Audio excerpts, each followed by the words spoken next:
그 비문학 먼저 독서 먼저 꺼내볼까요? 독서 먼저 풉시다. 여기서는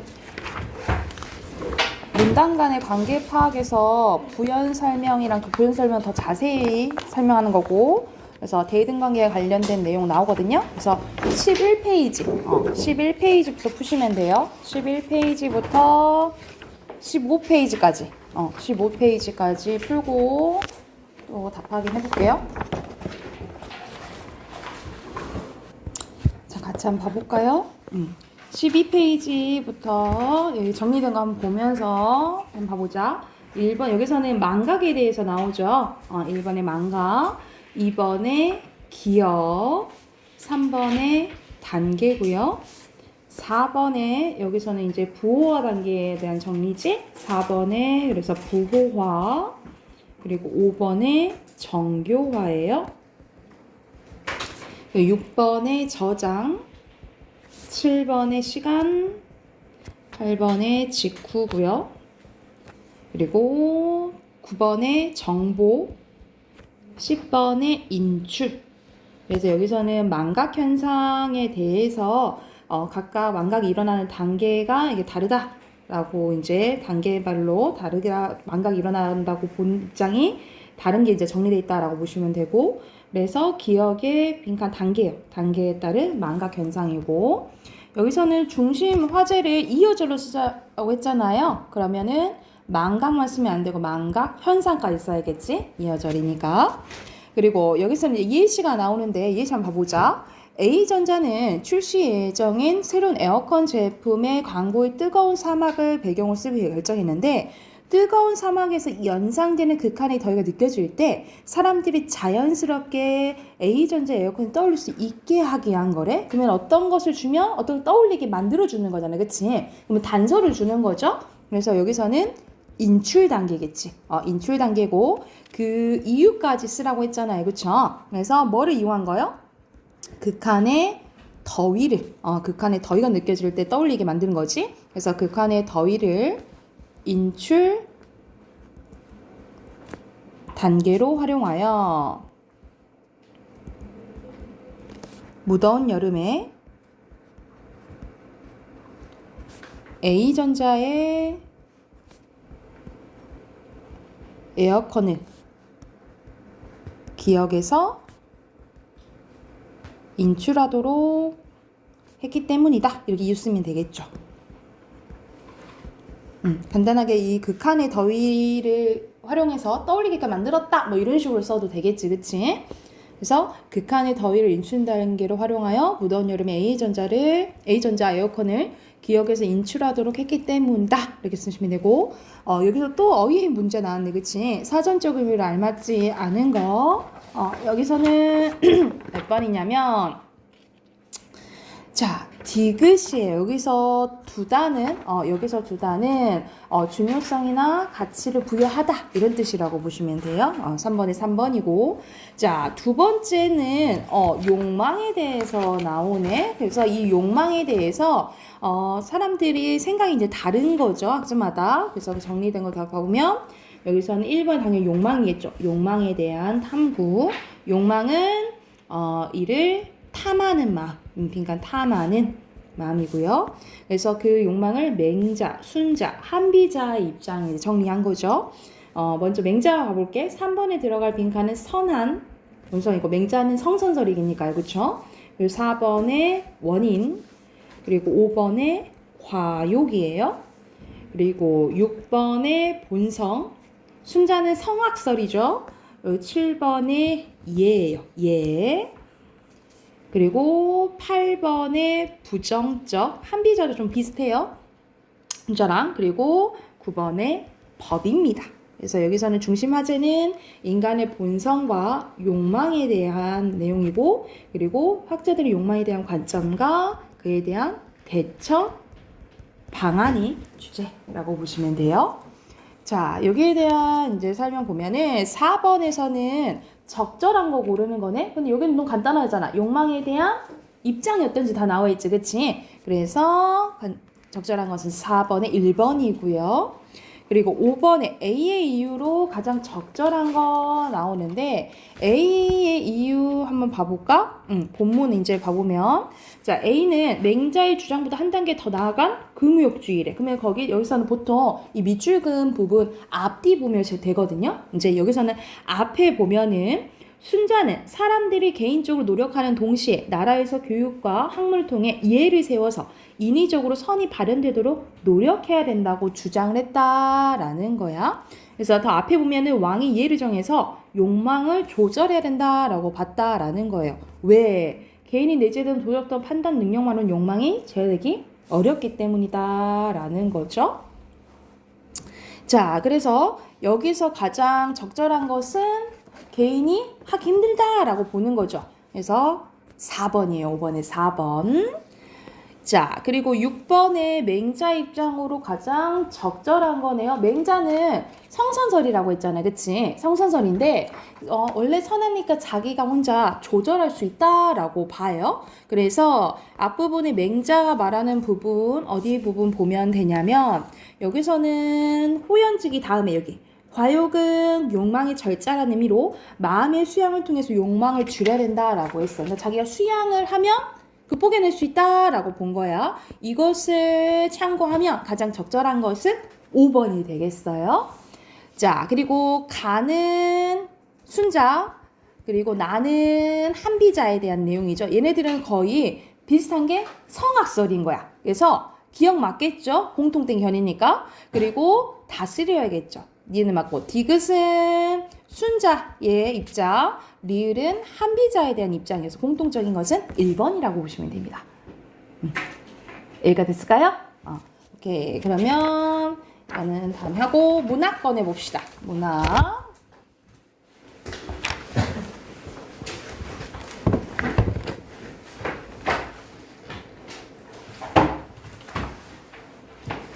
문학 90쪽이에요.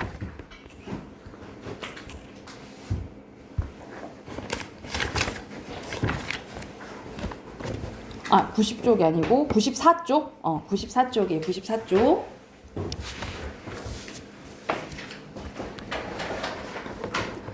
자, 94쪽 보면은 자, 여기서는 갈등에 대해서 이제 나오는데 자, 우리가 소설에서는 없어서 안 되는 게 갈등이잖아요. 그쵸? 그래서 여러분이 이제 책을 딱 읽으면서 이게 내적 갈등인지 외적 갈등인지 보시고 또 우리 갈등 중에서 외적 갈등에서 종류가 4종류로 나뉘지잖아요. 그 종류는 이제 파악할 줄 알아야 된다라고 보시면 돼요.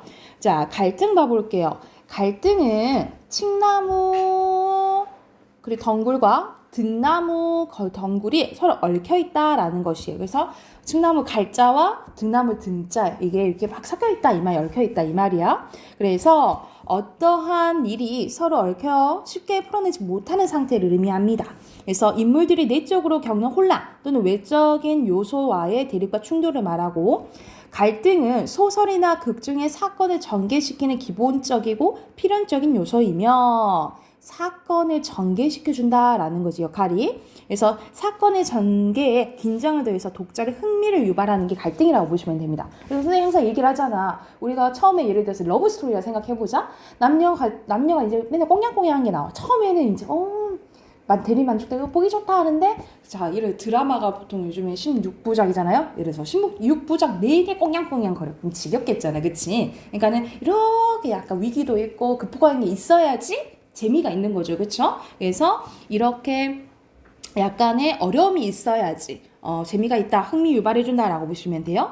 그리고 갈등을 원인을 파악하고 이를 해결하는 과정 속에서 주제가 드러난다라고 보시면 되고 그리고 갈등을 풀어가 나가는 과정에서 등장인물의 성격이나 심리 상태가 파악된다라고 보시면 돼요.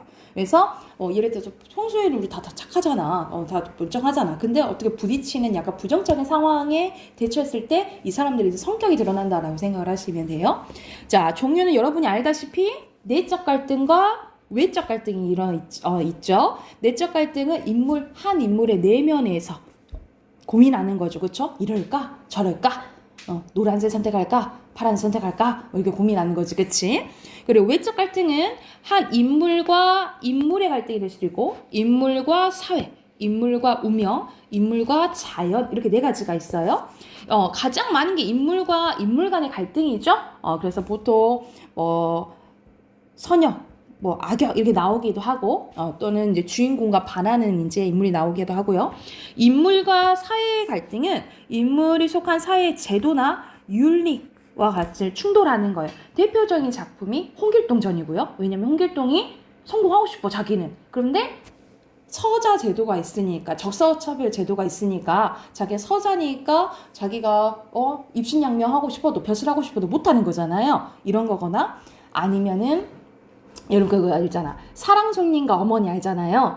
사랑송님과 어머니 자기 오키가 자기 엄마와 사랑송님과 이제 둘의 이제 러브 스토리를 이제 다루는데 그때 당시에 1930년대이기 때문에 되게 보수적이고 봉건적이단 말이에요. 그래서 여자가 재혼하는 것에 대해서 분위기 안 좋았다라는 거지. 좋게 안 봤다라는 거죠. 그래서 그거에 대한 이제 내용을 보시면 되고요. 그리고 운명 대표적인 게 뭐냐면 가장 많이 나오는 게 역마예요. 우리가 사주에 역마살 있다라고 하잖아요. 그러니까 어디 한 곳에 정착하지 못하고 막 돌아다녀야 된다는 거지, 그치? 그래서 그 주인공이 남자가 장돌뱅이로 나오거든요. 그러니까 제목인 역마라는 이제 소설인데 장돌뱅이는 뭐냐면 우리가 예전에는 우리 지금은 마트 있으니까 마트 가잖아요. 근데 예전에는 이제 시장이 열리는 데가 있었다는 거지. 거기를 막 돌면서 이제 파는 사람을 장돌뱅이라고 하는데 그러면 얘는 돌아다닐 수밖에 없는 상황이잖아, 그치? 근데 자기가 정착하고 싶은데 결국 결말은 정착하지 못하고 끝나게 돼요. 그러면 인물과 운명 간의 갈등 중에 누가 이겨버린 거야? 운명이 이겨버린 거지, 그치? 그리고 인물과 자연, 예를 들어 자연재해 같은 거거나 예를 들어서 영화로 쳐볼까? 영화 해운대 보면은 막 쓰나미가 왔어. 그러면 살 수 없는 거잖아, 그치? 또는 부산행 보면 갑자기 나는 가만히 있고 싶은데 좀비 바이러스가 퍼졌어. 그럼 행복하게 살 수 없는 거잖아, 그치? 그런 것이 인간과 자연의 갈등이라고 보시면 되겠죠. 그래서 양상은 보이는 이제 모습이라 보시면 돼요. 양상은 갈등이 전개되는 모습과 강도라고 보면 돼. 그래서 갈등 양상이 어떻게 되냐 이런 걸 물어보거든요. 그때의 양상은 이 뜻이라 보시면 돼요. 그래서 갈등과 시작, 발전, 그리고 해소 단계를 파악할 수 있다. 보조되는지, 처음에는 완전 날카로운 걸 얘기를 해요. 그만큼 갈등 상황이 이제 치열한지 이걸 보는 거고 해소됐는지 이 상태에 대한 설명이다라고 생각하시면 됩니다. 그러면 옆에 예시 한번 문제 가보자. 1번에 갈등은 내적, 외적인 빈칸 대립이요. 대립과 충돌을 의미하고요. 갈등은 뭐의 전개? 사건 전개의 기본적인 요소죠. 그래서 해결하는 과정을 통해서 등장인물의 성격이나 심리를 알 수 있다라고 보시면 돼요. 자, 밑에는 김정한의 사하촌이라는 이제 소설 일부분이 나왔는데 여기서 이제 주된 내용은 부조리한 배경이 농촌이라고 보시면 돼요. 농촌 현실과 이 농민들이 어떻게 이제 좀 저항하는지 그거에 대한 거 나왔는데 한번 일부분 봐볼게요. 우르르 새 이글이글 달아오는 폭양 아래 난데없는 홍수 소리다. 물벌레 고기 새끼가 죄다 말라져 죽고 땅거미가 줄을 치고 개미떼가 장을 벌였던 붓도랑에 둔덕이 넘게 벌건 황토물이 우렁차게 쏟아져 내련다. 빨갛게 터져 죽은 곡식이야. 인제 와서 물인들 알라마는. 그러니까 지금 이제 물이 좀 부족했다는 거지, 그치? 그래도 타다 남은 벼와 시든 두렁콩들은 물소리만 들어도 생기를 얻은 듯이 우주루주 춤을 추는 것 같대요. 여기서는 직유법 나왔죠. 비유한 거지. 행길 양옆에 흘러가는 봇도랑가에는 흰옷, 누른옷 혹은 검정 치마가 미친 듯이 부산하게 떠들며 오르내린다. 수도 저수물에 물을 터놓은 것이다.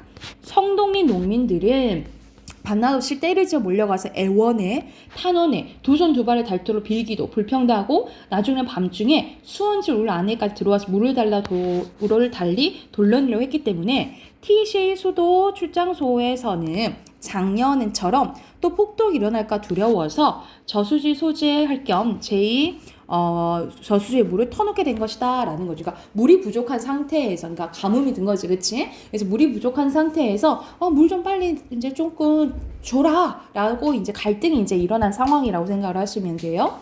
자, 유아독존식으로 날뛰는 저 사람들의 세도에 눌러 눌려 흘러오는 물조차 마음대로 못된 곰보 고서방이라는 인물이 나오네요. 마침내 딸은 큰 맘을 먹고 자기 놈 물꼬를 조금 터놓은 거야. 그러자 그걸 본 양반이 빽소리 지르면서 오더니 뭐라 하냐면 왜 또 손을 대냐? 왜 네 돈에 대냐? 이렇게 이제 말을 한 거죠. 이제 물도 다 대고 하니 나도 조금 대야죠. 하다가 고서방은 자기 말이 너무 비겁한 것 같다 한마디 더 못했대. 그리고 당신 논에는 물이 철철 넘치고 있지 않소. 뭐 넘어 어디 넘어. 이 양반이 눈이 있나 없나 하고 곰보노 물꼬를 봉하려 들었다. 안 돼요. 위에 있는 논은 한번 적시를 못하고 아래동만 도령이 넘게 또 물에 실려던 거 너무하지 않소. 뭐? 그렇게 노려보면 어쩔게요 하면서 처음에는 이제 시한테 농민 사람들이 시한테 막 저항하다가 이제 자기들끼리도 이제 갈등이 빚어지는 상황이라고 보시면 돼요. 자, 그러면 여기서는 자 저수지를 둘러싼 농민들과 티시 수도 출장자의 갈등이 나타나잖아. 이건 자연 간의 갈등이 아니죠, 그렇죠? 인물과 또 뭐 크게 보면 인물과 인물 아니면 인물과 사회 크게 보면 그러겠지, 그렇지? 그리고 여기서는 고서방과 양반이 갈등하고 있죠. 그렇죠? 그리고 뒤에 넘겨서 이어서 구성 한번 봐볼게요. 구성. 우리가 소설의 3요소 중에 하나잖아요. 여러분 소설의 3요소예요. 소설의 3요소는 주제, 하고 싶은 말 주제, 그리고 방금 나오는 구성, 그리고 문체예요. 그리고 여러분이 알고 있는 인사배 있죠. 인물, 사건, 배경이 소설 구성의 3요소라고 보시면 돼요. 그러니까 그냥 소설의 3요소는 주제, 구성, 문체야. 그리고 소설 구성의 3요소가 인물, 사건, 배경이라고 보시면 돼요. 그래서 구성이 소설의 주제를 효과적으로 나타내기 위해서 여러 요소를 짜임새 있게 배열해 놓는 것을 구성이라고 하는데 인물이 작품 속에 겪는 갈등의 영향을 받아서 완성된다라고 보시면 돼요. 그래서 인물, 사건, 배경이 구성의 3요소예요. 자, 여기서는 인물에 대해서 조금 덜 나와 있긴 하는데 뭐 예를 들어서 여러분 인물에 대해서 잠깐 얘기를 하면 다른 종류도 많긴 하지만 여러분 알아야 될 게 성격 변화 이걸 알잖아. 성격 변화가 있으면 입체적 인물이죠. 성격 변화가 없으면 평면적 인물이에요. 평면적 인물. 그리고 어떤 사회계층이나 어떠한 집단을 대표한다. 대표를 한다라고 하면은 전형적 인물이라고 하고 그렇지 않으면 개성적 인물이라고 해요. 그래서 보통 평면적이나 전형적 인물을 고전소설에서 많이 볼 수 있다라고 보시면 돼요. 고전소설의 인물들이 보통 전형적이고 입체적이다라고, 전형적이고 평면적이다라고 보시면 되겠죠. 자, 그리고 밑에 보면은 이제 소설의 구성 단계인데 이 구성 단계는 여러분 알다시피 발단적인 위기적인 결말이 있죠. 이런 구성 단계인데 발단은 인물과 배경이 제시되고요. 어떤 사건이 일어날 것 같은 힌트가 나온다라고 보시면 돼요. 그래서 사건의 실마리. 그리고 전개, 사건이 시작되면서 뭐가 시작돼요? 갈등이 시작되고 위기는 갈등이 고조심화. 그리고 절정이 뭐예요? 갈등의 최고조죠? 갈등의 최고조고 뭐에 대한 또 실마리가 나오냐면 사건 해결이 될 것 같은 갈등 해결의 실마리가 보인다라고 보시면 됩니다. 그리고 마지막 결말이 갈등이 해소되고 자 추가적으로 써놓자. 뭐 주제가 제시되고요. 주제가 제시 그리고 주인공의 운명이 결정이 된다라고 보시면 돼요. 그리고 여기 전개 부분에 있잖아요. 꼭 그런 건 아닌데 전개 부분에서 결말이 이렇게 될 것 같다. 이어질 사건이 이렇게 될 것 같다. 라고 힌트를 주는 부분을 복선이라 하거든요. 그래서 가끔 가다가 전개 부분에 복선이 제시되기도 한다라고 추가적으로 써놓으시면 될 것 같아요. 자, 그러면 밑에는 구성 방식의 이제 종류들이 이제 나옵니다. 첫 번째, 중심 사건 수에 따르면 단일 구성. 단일 구성은 하나의 사건만 이야기가 나오는 거예요. 주로 단편 소설에서 나오고요. 복합 구성은 두 가지 이상의 사건이 얽혀 구성하는 것으로 주로 장편 소설에서 나와요. 그래서 예를 들면 뭐 드라마를 예를 들어보자.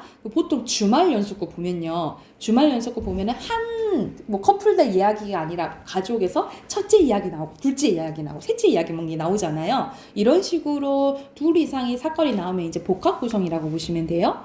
그리고 시간 순서에 따르면 말 그대로 시간 순서를 들어가면 평면적 구성, 같은 말로 순행적 구성, 과거 회상이 나오거나 왔다 갔다 한다. 그러면 입체적 구성, 같은 말로 역순행적 구성이라고 보시면 됩니다.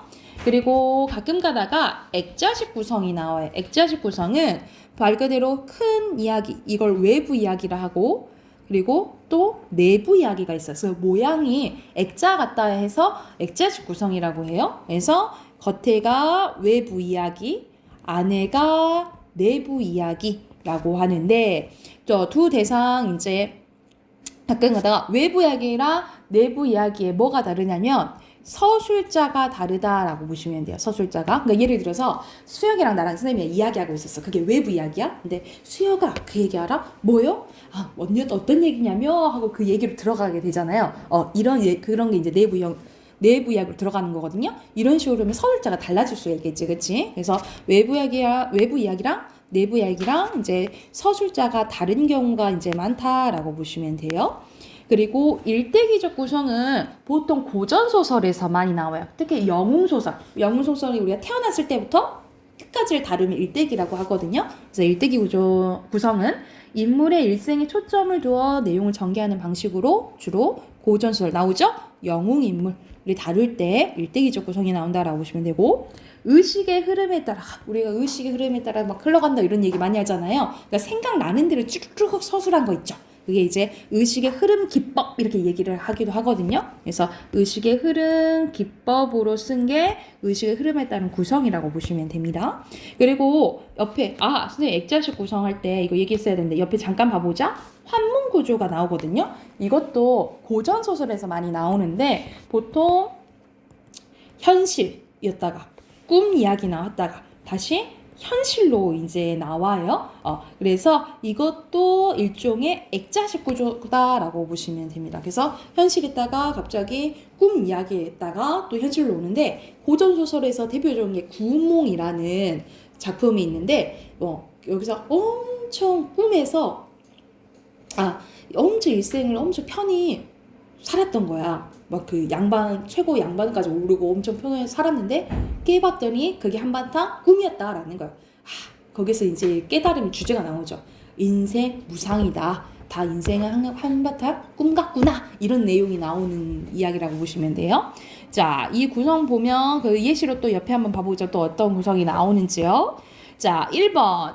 등장인물이나 배경이 소개되는 구성의 발단, 맞죠? 시작되는 부분이니까. 그리고 갈등의 최고조는 언제야? 절정이죠? 이게 아니고 절정이죠. X.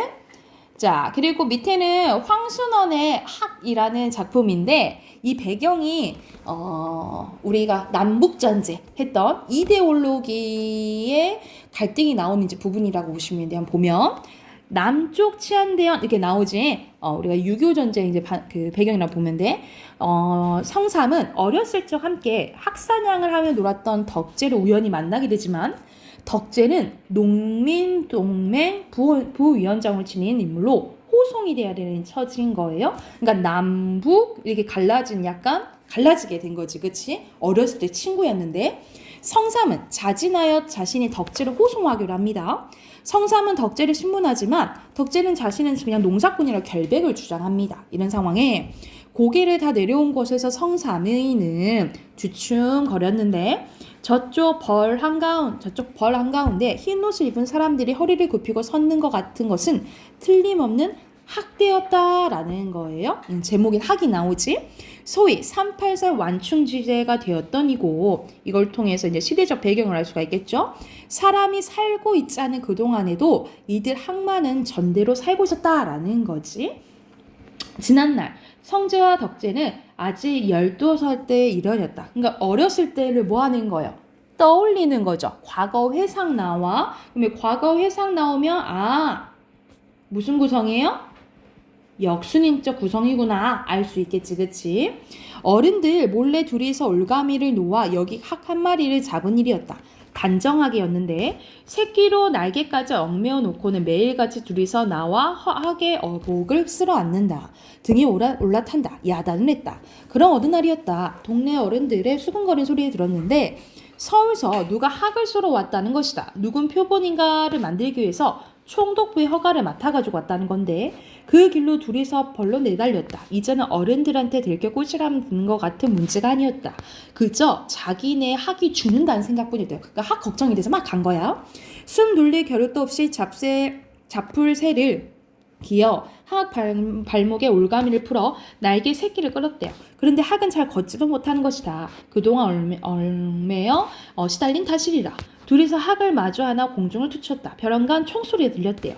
학이 두 서너 번 날개질하다가 그대로 내려왔다. 맞았구나. 그러나 다음 순간 바로 옆 풀숲에 펄럭 단정한 한 마리가 날개를 펴자 땅에 내려앉은 자기네 학도 긴 목을 뽑아 한번 울음울더니 그대로 공중에 날아올라 두 소년의 머리 위에 둥그러미를 그리며 저쪽으로 날아가 버렸다라는 거예요. 그러니까 여기서 학이 잡혀 있다가 풀린 걸 의미하잖아요. 그치? 그래서 여기서 상징하는 것은 이제 자유를 의미해요. 자유가 회복됨을 의미한다라고 보시면 돼요.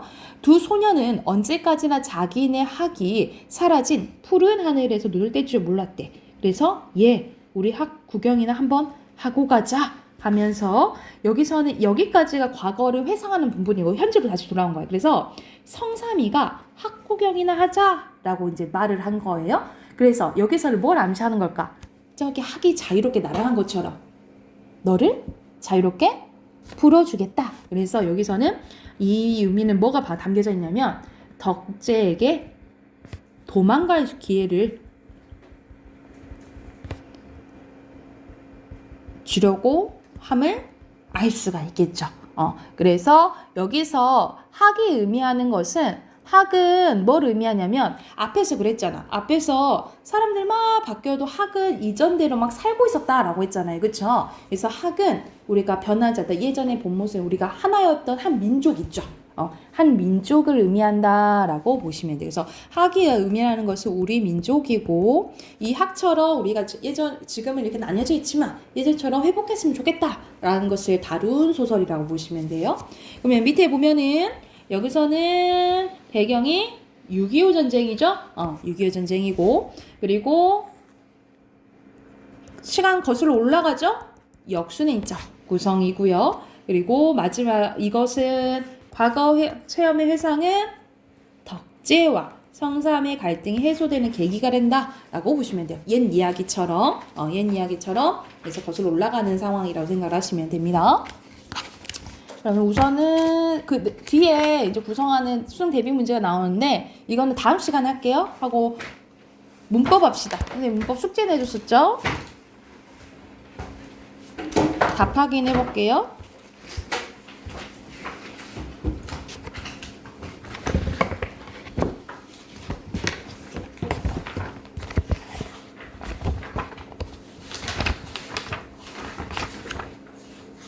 (66쪽이죠) 자, 66쪽 한 문제부터 한번 봐볼게요. 여기서는 이제 용언에 대한 탐구 결과인데 이런 식으로 그냥 덥다 하나 오는 경우도 있지만 용언이 더워 온다 이런 식으로 두 개가 오는 경우도 있다라는 거죠. 근데 날씨가 덥다 되죠. 근데 날씨가 온다 부자연스럽죠. 그치? 이렇게. 그러면 이건 같이 쓰여야 되는 거죠. 그러면 여기서 덥다가 본용언이고요. 온다가 보조용언이라고 보시면 돼요. 근데 디귿 봐볼까? 철수가 밥을 먹고 갔대. 철수가 밥을 먹었다. 되죠. 그쵸? 근데 철수가 갔다. 되죠. 그쵸? 그러면 이거는 먹고도 본용언, 갔다도 본용언이라고 보시면 돼요. 그러니까는 두 문장을 나눌 수 있으면 각각 본용언인 거야. 근데 나눌 수 없으면 본용언, 보조용이라고 보시면 되겠죠. 이것도 마찬가지야. 접었다 되잖아. 그럼 이것도 본용언, 띄었다도 본용언이 되겠지. 이해됐을까요? 그래서 본용언이랑 보조용언 비교할 줄 알아야 되는데 여기서 알맞지 않은 것은 선생님 니은은 본용언이 아니잖아. 그치? 그럼 나눌 수 없겠죠? 그쵸? 그래서 1번에 4번이고요. 2번 가보자. get에 대한 의미예요. 여기서 알맞지 않은 것은 자, 여기서는 비가 오겠다. 눈이 내리겠다. 단풍이 들었겠다. 이루겠습니다. 알겠다. 라고 했을 때 알맞지 않은 것은 3번이에요. 디귿에 들었겠다라는 의지가 아니고 추측이지? 추측하는 내용이고요. 자, 3번 가볼게요. 3번에서는 여러분이 이제 어미에 대해서 알면 우리가 어미 중에서선 연결어미가 나왔네? 우리가 연결어미 우리가 문장에 짜임했을 때 기억나죠? 우리가 대등하게 이어진 문장, 종속적으로 이어진 문장 했을 때 했는데 대등, 종속, 그리고 보조적이에요. 자, 연습을 하려고 일찍 왔대. 이것은 려고 종속이죠. 그쵸? 그리고 출전하게 됐거든요. 뭐뭐 하게 되다 라는 것은 이거는 보조적이에요. 디귿. 그리고 확인할 수 있게 도와줄까? 있게끔 이런 거니까 여기서도 이거는 C는 뭐겠니? 종속이겠죠? 그리고 고민하고 있다. 뭐뭐 하고 있다 라는 거 본용어 보조는 연결하는 거 이거 보조적이고요. 연습하고 곤 대등이죠? 그래서 답은 4번이에요. 자, 그리고 4번 가볼게요. 4번에 알맞지 않은 거. 이건 문제가 길지만 사실 보기만 봐도 금방 풀 수 있는데 답은 4번이에요. 여러분 리를 봐볼까? 려고. 근데 가시려고잖아. 그치? 시는 높임을 나타내는 선어말음이에요. 선어말음이야 결합할 수 있는 거죠. 그쵸? 자, 5번 가볼게요. 5번에 알맞지 않는 거. 선생님 이거 봤을 때 이거 활용할 때 우리 어제 했었잖아. 어나 아 넣어보라 했지. 그치? 여기서 알맞지 않는 것은 1번이겠죠. 1번은 규칙이죠. 쉽다. 자, 6번 가볼게요. 6번에 알맞지 않은 거네. 여기서는 A는 바뀌는 경우에 A, B이고 B는 바뀌지 않는 경우 얘기를 하는 건데 여기서는 답은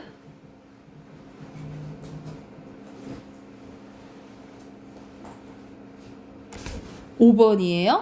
여기서는 기본형이 춥다잖아. 그러면 여기서는 바뀌는 경우니까 A가 있는데 U로 바뀐 거는 B에 해당되는 거죠? B로 고치시면 되겠네요. 자, 넘겨봅시다. 고난도로 가볼게요. 여기서는 기억에 적절하지 않는 거네. 여기서는 아니요 했을 때 요, 그쵸? 그리고 나는 주인공이 아니오 했을 때 오. 그래서 아니요의 요와 아니요의 오의 차이에 대한 설명이거든요. 그런데 여기서는 둘 다 뭐야? 평서문이라 보시면 돼요. 그래서 알맞지 않은 것은 3번입니다. 여기서는 여러분 봐봐. 나는 주인공이 아니요. 이거는 그냥 평서문이잖아요. 그쵸? 다른 뭐 명령문이나 문문이랑 그런 거 아니죠? 그래서 쓰이지 않는다. 여기가 틀렸다라고 보시면 돼요. 그리고 밑에 빈칸 넣을게요. 빈칸 넣으면 보조사. 요는 보조사요고요. 오는 종결어미예요. 그래서 여기 알아나? 여러분 존댓말 할 때 있잖아요. 우리가 아니요 했을 때 요는 존댓말 나타나잖아. 그 존대를 뜻을 첨가해주는 보조사라고 보시면 돼요. 보조사 요는. 그리고 아니요 했을 때 오는 종결어미고요. 자, 그리고 8번 가보자. 8번에는요, 여러분 하나는 규칙이고 하나는 불규칙이래. 그러면 아라 선생님이 보통 넣어보라 했죠. 빨리 나 똑같아요. 울어 똑같아요. 구워 이건 달라지죠. 그쵸? 바로 3번인 걸 알 수가 있겠지. 그래서 이런 식으로 아어를 넣어보면은 규칙인지 불규칙인지 알 수 있어요. 수혁아 주는 거 아니지? 그래서 8번에 3번이고요. 밑에도 빈칸 넣어보자. 여기서는 규칙 그리고 불규칙이겠죠? 그리고 마지막 빈칸은 어미입니다. 어미. 자, 여기서는 옆에 동사와 형용사 그리고 이다의 환경 차이에 대해서 이제 얘기가 나오는데 밑에 정리된 거 빈칸 봐볼게요. 여기서는 체험 플러스 이다. 그러니까 서술어는 동사, 형용사, 이다가 올 수 있다라고 보시면 되고요. 그리고 안 바뀌는 거 어간, 바뀌는 거 어미죠. 그리고 여기서는 동사에서 붙을 수 있는 것은 어미, 그리고 형용사한테 붙을 수 있는 어미에 대해서 나오는 거고, 형용사 어간에 붙을 수 없는 것은 명령형이랑 청유형은 붙을 수 없어요. 그리고 체험 플러스 이다 활용식 특징은 형용사, 그러니까 체험 이다는 동사보다는 뭐랑 비슷하다 이 말이야. 형용사랑 비슷하다 이 말이야. 그래서 명령형이랑 청유형에는 결합해야 안 해. 결합하지 않는다라고 보시면 되겠죠. 그래서 우리가 학생이자 이게 잘 안 쓰잖아, 그치? 학생이어라. 좀 어색하죠, 그쵸? 그래서 이다는 뭐랑 비슷하다? 동사보다는 형용사랑 비슷하다 이 말이에요. 그러면 9번 바로 풀 수 있어. 조절하지 않은 거 4번이죠. 형용사랑 비슷하다고 바뀌었지, 동사랑 형용사랑. 그리고 10번 가볼게요. 10번에 청유형이랑 명령형이랑 붙을 수 있는 것은 동사라 했죠. 그치? 그래서 알맞지 않는 것은 4번이죠. 열어라 라고 되는 것은 열다는 동사겠죠? 이렇게 주면 되겠지? 10번에 4번이에요. 여기가 됐을까요? 자, 뒤로 남겨봐서 뒤로 나가볼게요. 자, 오늘 할 부분은 되게 쉬워. 금방 해보면 단어의 의미입니다. 우리 단어의 의미 관계가 나오는데, 자, 단어의 의미 종류에는 그게 중심적 의미와 주변적 의미가 많이 나와요. 이거 말고도 이제 밑에 또 의미가 또 종류가 더 나오는데, 여러분이 기본적으로 알고 있어야 되는 건 이것만 알아도 돼. 중심적 의미랑 주변적 의미인데, 중심적 의미는 단어가 있으면 가장 기본적이고 핵심적인 의미라고 보시면 돼요. 우리가 손 하면은 이 손 얘기하는 거잖아요. 그쵸? 근데 주변적 의미는 이 중심적 의미에서 확장된 거라고 보시면 돼요. 야, 손 좀 빌려줘. 내 진짜 손을 이거 빌려달라는 소리야? 그게 아니고 좀 도와줘. 이런 의미가 되겠죠? 또는 야, 손에 끼워. 이건 손에 낀다는 건 보통 손가락에 끼워. 뭐 이런 게 되겠지. 그치? 이런 식으로 중심적 의미에서 좀 파생된 게 주변적 의미라고 보시면 돼요. 그리고 의미의 종류가 더 나와 있는데 밑에 잠깐 봐보자. 개념적 의미는 같은 말로 사전적 의미요. 말 그대로 사전 찾아봤을 때 나오는 뜻풀이 있죠. 그게 사전적 의미. 그리고 내포적 의미는 같은 말로 함축적 의미인데, 이거는 보통 어디서 많이 나올까요? 당연히 우리가 시 있죠? 문학작품. 문학작품에서 많이 쓰이는 게 내포적, 그리고 함축적 의미라고 보시면 돼요. 우리가 함축적이라는 것은 단어 안에 많은 의미가 들어있는 걸 함축적 의미라 하거든요. 그래서 우리가 보통 시에서 사용되는 시어 있죠. 시어는 함축적이다 라고 해요. 그래서 시어는 사전적이다는 아니에요. 사전적인 아니고 함축적이다 또는 상징적이다 라고 얘기를 한다 라고 보면 돼요. 그리고 밑에는 사회적 의미입니다. 사회적 의미는 말을 사용하는 사람들의 사회적 환경에 관련된 의미입니다. 그래서 예시 한번 봐볼까? 표리는 물체의 겉과 속을 의미하지만 궁중에서는 옷의 겉감과 안감을 쓰인다. 그러니까 주로 우리가 어떻게 사용되는지 있죠. 사용되는지에 따라서 의미가 조금 다른 것을 사회적 의미라고 하고요. 정서적 의미는 이제 말에서 화자의 태도나 감정을 드러낸 의미로, 원래 잘났다는 진짜 똑똑하고 뛰어나다는 의미지만 야, 니 잘났다 했을 때는 약간 비꼬는 의미가 많이 있잖아요. 그치? 그럴 때는 이제 정서적 의미가 있다라고 본다라고 보시면 되고요. 밑에는 반사적 의미 나오네요. 반사적 의미는 원래 뜻과 관계없이 특정한 반응을 불러일으키는 의미로, 이름이 사람 이름이 임신중이래요. 이름이 신중일 수도 있잖아. 근데 우리 임신중 하면 뭐 떠올려? 애기 같은 거 떠올리잖아. 그러니까 한 단어를 들었을 때 연상되어 있는 거 바로 떠올려지는 거 있잖아요. 그걸 반사적 의미라고 보시면 되고요. 주제적 의미는 어순이나 강세의 변화를 통해서 말하는 사람의 특별한 의도를 담을 때라고 보시면 됩니다. 그래서 이걸 내가 했다. 이걸 내가 했어. 이걸 내가 뭐 이런 식으로 나에 대한 간격을 할 때 이렇게 할 수도 있겠죠. 그쵸? 의미를 내가 이제 부여할 수 있다는 거지. 그치? 그래서 여기서는 단어의 의미에는 이렇게 많은데, 여러분이 이제 알고 있어야 되는 건 필수적으로 이거 알아두시면 돼요. 보통 나오는 게 이거랑 이거거든요. 그래서 이 두 가지 부분 알아두시면 됩니다. 해당하는 문제 옆에 있잖아요. 71쪽 푸시고 답 확인 바로 또 해봅시다. 바로 풀어보세요. 답 확인해볼까요? 봅시다. 1번에 여기서는 당연히 중심적 의미죠. 2번은 연상되는 거 바로 연상이나 관습에 의한 것은 내포적. 그리고 세 번째 게 반사적이죠. 그리고 여기서는 연기가 맵다라는 게 주, 그리고 국이 매운 게 이게 중심이죠. 그리고 매운 게 주예요. 주중주예요. 그리고 매화의 개념적 의미는 매화꽃이고 이거는 내포적 의미겠죠. 같은 말로 함축 쓰셔도 맞아요. 그리고 제이는 잘 운다 라는 것은 제이를 비하하는 정서적 의미가 담겨 있어요. 그냥 잘 운다는 거잖아요. 그치? 이 X고요. 짭새는 짭새 많이 들어봤죠, 여러분? 경찰관을 의미하는 은어로 사회적 의미가 담겨져 있는 거 맞다 라고 보시면 돼요. 우리 짭새 떴다 이런 소리 하잖아, 그지? 그리고 나도 돈은 있다. 돈은 나도 있다. 강조하고 싶은 거죠, 그쵸? 내가 강조하려면 주제적 의미인 거지, 그치? 자, 옆에 문제를 풀기 위해서는 또 옆에 네모칸 기초 해결 여기 봐볼게요. 여기서는 당연히 중심적 의미겠죠? 그리고 주변적 의미에 들어가니까는 확장이에요. 자, 자연 현상을 의미하는지 아닌지를 봐야 된다는 거야. 여기서 별, 기억은 맞죠? 별, 그리고 여기에 해당되고, 그지? 그리고 2번에는 천둥과 번개, 자연현상 맞죠?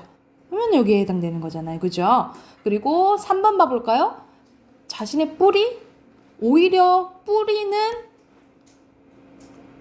두 번째 거에 해당되지. 그치? 그래서 답은 3번이에요. 나머지 것들은 자연 그리고 확장, 자연 확장이라고 보면 되겠죠. 그래서 3번이 답이다. 그러니까 둘이 예시문이 바뀌었다라고 보시면 됩니다. 자, 뒤로 넘겨서 의미 관계 한번 더 해볼게요. 자, 여기서는 크게 의미 관계가 유의 관계, 반의 관계, 상하 관계가 나오는데 플러스 우선 3개 하고 그 다음 거 넘어갈게. 유의 관계는 말 그대로 같거나 우리가 다 같으면 솔직히 동의 관계를 하거든요. 근데 동의 관계에 있는 단어들이 거의 없어요. 거의 비슷한 유의 관계다라고 보시면 돼서 그걸 그냥 포괄해서 같거나 비슷한 단어들의 관계를 하는데 완전히 똑같지는 않아요. 비슷한 거지. 그래서 왜냐면 쓰이는 약간 맥락이 다르다라고 보면 돼. 그러니까 공을 잡다 쥐다는 돼요. 근데 도둑을 잡다 도둑을 쥐다는 안 된다는 거야. 그리고 자리를 잡다는 되지만 자리를 쥐다는 안 된다는 거죠. 그러니까 이런 쓰는 맥락, 그러니까는 가리키는 대상의 범위가 다르거나 미묘한 차이가 있다라고 보시면 되겠죠. 그래서 유어라고 해도 어느 경우에나 서로 바꿔 쓸 수 있는 것은 아니다라고 보시면 됩니다. 자, 그리고 의미가 서로 짝을 이루어 대립하는 단어들의 관계입니다. 말 그대로 상반되는 걸 얘기하는 거지, 되죠. 그래서 근데 차이가 있어요. 알아야 될 특징이 있는데 다른 것은 다 똑같아야 돼. 근데 한 가지 의미 요소만 달라야 된다라고 보시면 돼요. 그래서 여기 나와 있죠? 미주주 한 개의 의미 요소만 달라져야 된다라고 보시면 돼요. 한 개의 의미 요소만 달라야지 성립된다라고 보면 돼. 그러니까는 총각이랑 처녀는 단위 관계가 될 수 있다는 거죠. 왜냐면 서로 두 개 뭐만 달라요? 성별만 다르지, 그치? 성별만 다르기 때문에 반의 관계가 된다라고 생각을 하면 돼. 그런데 예를 들어서 할아버지와 손녀 있죠? 할아버지와 손녀는 반의 관계가 될 수 없어. 왜? 나이도 다르지만 성별도 다르잖아. 두 가지 요소가 다르잖아. 그치? 그럴 때는 반의 관계가 성립되지 않는다라고 보시면 돼요. 그래서 중요 여기 별표 놓자. 한 개의 의미 요소만 달라야 된다라고 보시면 돼요. 그리고 어떤 말과 어울려 쓰는지에 따라서 반의어가 달라질 수가 있다라고 보시면 됩니다. 그래서 서다의 반대는 눕다도 될 수 있고 그리고 버스가 서다, 버스가 가다도 될 수 있다라고 보면 돼. 근데 여러분 알아둬야 될 게 반의어도 종류가 있어요. 옆에 잠깐 봐보자. 종류가 있는데 자, 상부 반의어 봐볼게요. 상부 반의어는 개념적 영역에서 중간 개념 없이 베타, 상호 베타적인 거라고 보시면 돼요. 그러니까 뭐 아니면 돈 거야. 예를 들어서 죽다 아니면 살다는 거지. 예를 들어서 흰색, 검은색. 이거는 조금 그렇다. 예를 들어서 또 뭐가 있을까? 완전 상반되는 거. 상반되는 게 완전 반대인 거. 살다, 죽다. 또 뭐가 있을까? 완전히 다 뭐 아니면 도인 거? 왜 예시가 확 생각이 안 나지? 여자? 반대? 남자. 중성, 부등식이 나오잖아요. 그치? 여자? 남자. 이런 것들 있잖아요. 이런 것들이 상보반이어고요. 등급반이어는 정도가 있는 거예요. 그러니까는 높다, 낮다는 그래도 중간이 있잖아요. 그치? 그래서 등급이 있는 거예요. 예를 들어서 춥다. 덥다. 이것도 정도가 있잖아요. 추운 정도가 있잖아요. 이럴 땐 등급반이어라고 하고요. 방향반이어는 위, 아래 또는 오다, 가다. 이게 방향반이어라고 보시면 돼요. 그래서 반이어의 종류에는 세 가지 뭐 있어요? 상보는 극단적이어야 되는 거예요. 상호 배타적인 거. 그리고 등급은 정도가 있어야 된다는 거예요. 그래서 같은 말로 정도 반이어라고 하기도 하거든요. 그리고 방향, 말 그대로 방향과 관련된 거, 위, 아래, 왼쪽, 오른쪽 이런 것들이 방향반이어라고 생각하시면 됩니다.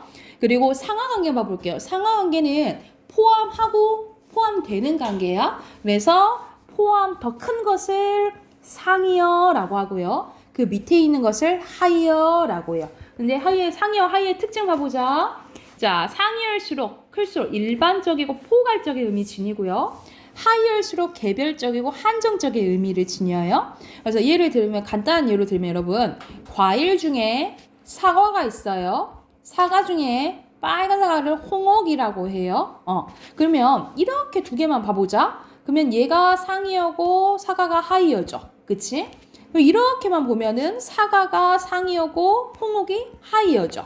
그러면은 사과는 뭐와 빗대느냐에 따라서 어쩔 때는 하이어가 될 수 있고 어쩔 때는 상이어가 될 수 있잖아요. 그치? 그래서 여러분 옆에 써놓으세요. 상하관계는 상대적이다 라고 보시면 됩니다. 무엇인가 비교하느냐에 따라 달라진다라고 보시면 돼요. 상하관계는 상대적이다 라고 써놓으시면 됩니다. 그래서 단어들의 관계는 크게 세 가지, 유의, 반의, 상하가 있고요. 자, 밑에 추가적으로 다의관계와 동의의 관계 봐보자. 이거는 보통 우리가 사전 실릴 때 그때 많이 얘기를 하거든요. 다이어는 말 그대로 하나의 단어에 많은 의미가 지니는 거야. 아까 선생님이 손 얘기했잖아. 이 손이 될 수도 있지만 뭐 노동력 아니면 손가락 이런 의미 이게 지니는 거죠. 이런 식으로 하나의 단어에 많은 의미가 있으면 다이어라고 하고요. 동의는 음은 똑같아. 근데 뭐가 달라? 의미가 다르면 동의의 관계라고 보시면 됩니다. 가장 많이 나오는 게 여기서는 다리가 나왔는데 사람 다리가 있고 건너는 다리가 있잖아요. 그쵸? 이것도 동의의 관계. 가장 많은 게 배입니다. 배. 뭐 있어?